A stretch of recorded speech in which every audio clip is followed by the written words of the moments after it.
Right after high school, well, in high school, I got a job because I had to get wheels, because back then you had to have a car. And I remember my dad was buying a new car, and he had a stack of money on the table this big. It was all cash. He was buying his car for cash. And I said, "What are you going to do with the other car, Dad?" It was a baby blue Bonneville boat, huge.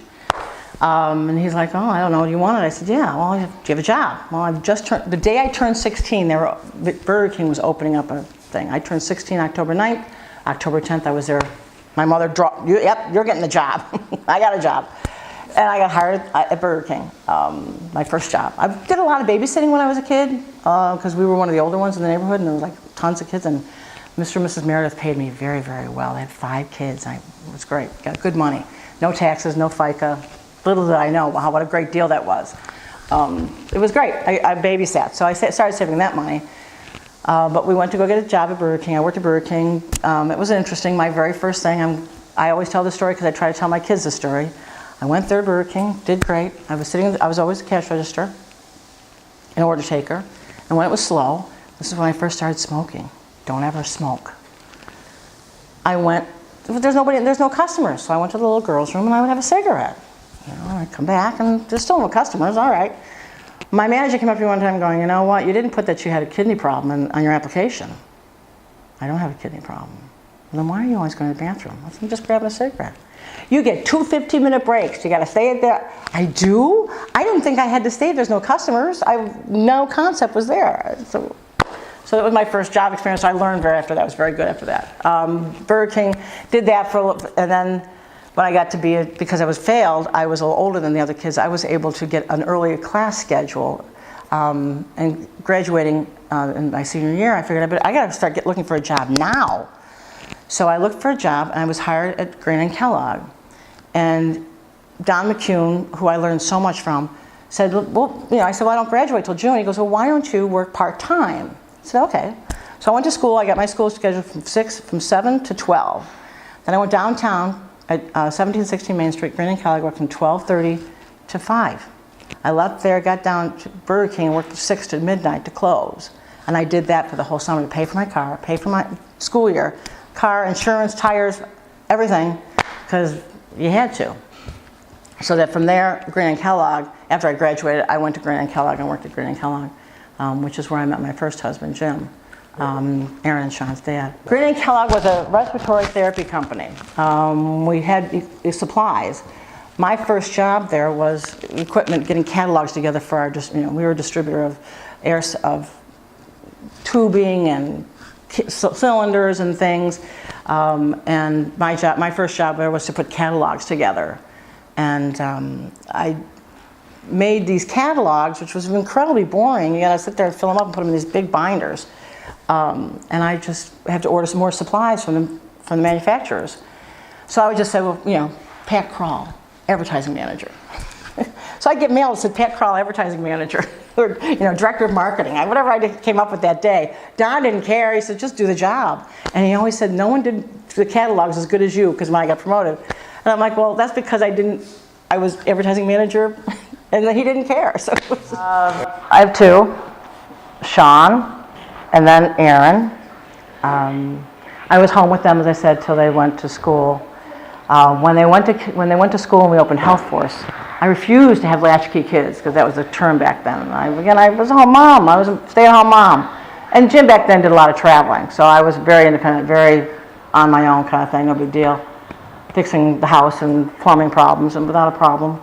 So I was able to do that. So when it came time, I didn't want to latch keys. I didn't want them.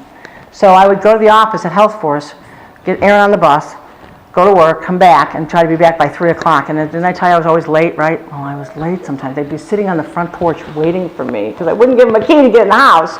And I would be late. And of course, there's traffic and whatever there is. So, like I say, Aaron, it was 1985, so Aaron was 5. And that was hard for me to not be there when they got off that bus.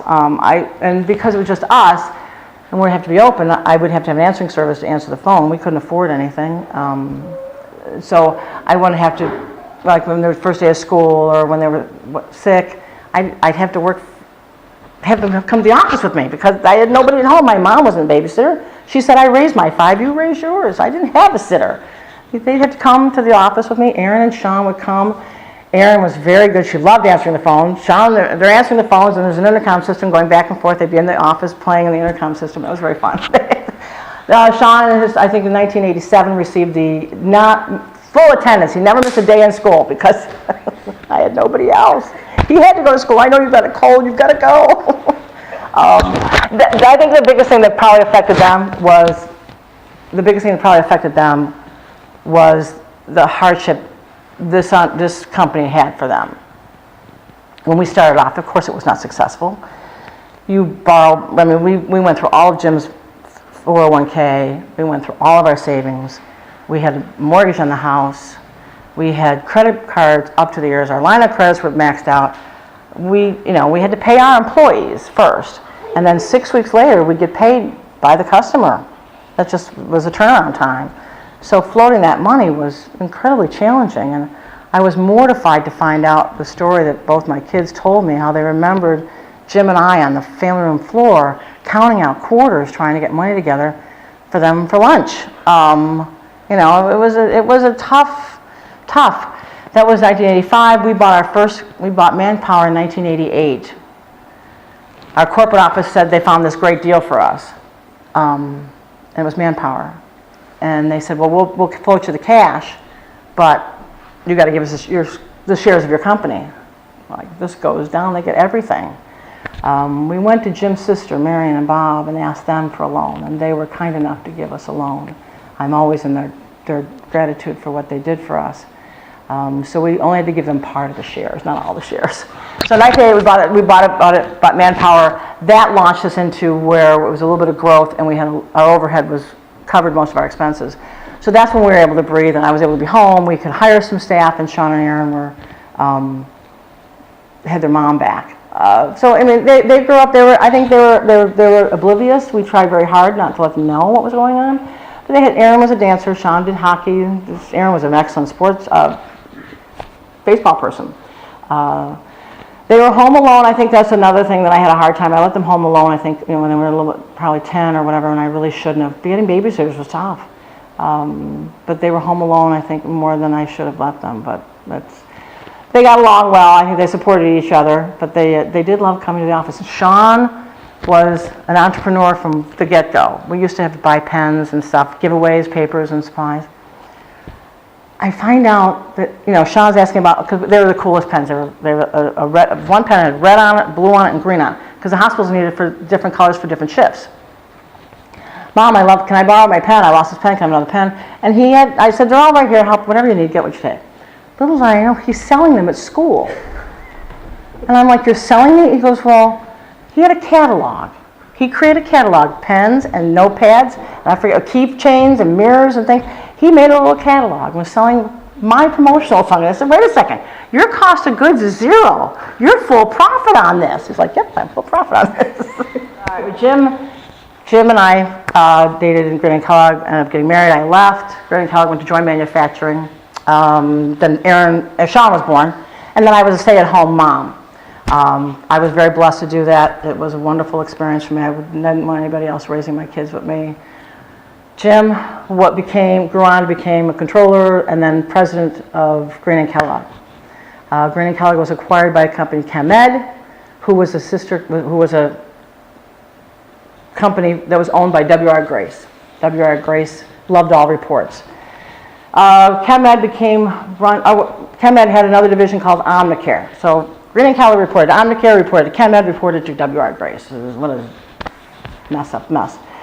They put a new person in charge of Omnicare. His name was Joel Gamunder. Jim and Joel did not get along. So in 1983, Erin was 3 years old, they parted ways. Jim was asked to leave his company, and he was unemployed.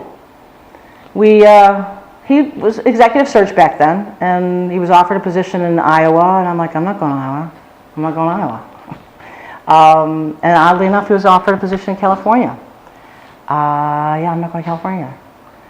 So he really wasn't keen on it either. It wasn't just me making this decision. He just, his family was here, in Bradford, Pennsylvania, and Erie, Pennsylvania. He didn't want to leave the area either. And they weren't positions that were paying him what he was used to being paid, and they weren't positions that he trusted some of the people. So we dibbled and dabbled and decided what we were going to do. His search, the guy who was leading his executive search had said, you know, I have temping on my side. I really would like to have a company, sister company, that did temping for the healthcare field. That's a up and coming field. I can't remember his name. So the two of them, him and Jim, were going to go off and do this franchise called Health Force. They looked into the franchise. They did some research on it. And what it is, it was a franchise to do staffing in hospitals and nursing homes of nurses and aides and those kinds, which again, Jim has some experience with because we did respiratory therapists. So they thought that was a good idea. They sat down, we got the franchise agreement. New York State was just getting ready to do regulate home care, so we had to get moving on it. So this was 1985, so Jim was basically unemployed for 2 years. After year one, we had no health insurance, so I went to work at Crawford Rehab from 84 to 85 when we opened up Health Force. And so we bought the franchise. We took our money out of our savings account and paid the franchise fee. The guy who was going to go partners with Jim backed out of it and freaked and said, no, I can't do this, I can't do this. So we ended up doing it ourselves, franchise. We did franchise from 1985 to 2000. The franchisor was bought and sold several times over. Kelly bought them, AccuStaff bought them, and the last purchaser was called Communicare. And it was the year 2000 when we were all going to blow up because of computers. Y2K was all a big problem. So they were putting together a computer system trying to integrate all 40-some franchises in one computer system. Well, we did a lot of aid services and Medicaid, New York State Medicaid. Jersey did something else, Virginia did something else, North Carolina did a lot of mental health. They couldn't get a system to do it, and Communicare said, I'm walking away. The purchase price deal was, if they can't make it work, AccuStaff gets it back. So they said, we're done, we're walking away. AccuStaff said, we don't want any more part of it, you guys are free. We got our freedom, it cost us nothing. And we became an independent, privately held corporation, and that was back in 2000. So I always thank a computer system for our freedom, because that's where we started growing. 2000 we got our freedom. 2005 I bought Jim out, we divorced. We worked fine together. He continued working with me. We worked fine together, no problem. Even though we were divorced, we were always a good team. So 2005 I bought him out, and here we are 2017, and we are about 5 times the size we are when I bought Jim out. The growth has been. Do you still have ownership in that company? I still have ownership, yes. Oh yeah, no. So I have majority ownership. I have gifted shares to Sean, who has joined the company. 2003 he joined the company. No, 2010 he joined the company. He left an incredible career in the finance world to come help me to have someone I could count on, and he joined. So I've gifted some shares to him. Aaron's been gifted some shares, and it's family owned, and it's growing faster than I want it to grow. Awesome. But, school doesn't define who you are, but I think if I were to let them be themselves, be true to themselves, I think is they have to really understand who they are first. The values of hard work. I mean, I know so many people who were so very, very smart, and I'd sit there in school and I'd watch them be so smart. They were so smart and so popular. And I'm employing 3 of them. They work for me now. And I don't want to sound brash like that, but it isn't about that, you're so smart or you're so popular. It's really about how hard you work and that you get back up again one more time. I think that's some of the things that, through failing school and struggling with academics, I realized that it isn't always the academics. It's about how you get along with people, and I don't know. It just my younger brother was the same way. He had a hard time in school, and he is now it was second in charge of one of the largest garbage in the country rather. So I don't know. As I said, it's interesting to tell my working hard and just sit there. I used to be so envious of people who things were so easy for them. They could just sit down and do this test and take this math and do this science equation and this chemistry thing, and I'd be there going, are you kidding me? And I didn't take that field. That's good for some fields, but it wasn't good for me. But I made a success of what I was good at, which was talking to people and and problem solving. I'm a great problem solver, and that's, I think, hard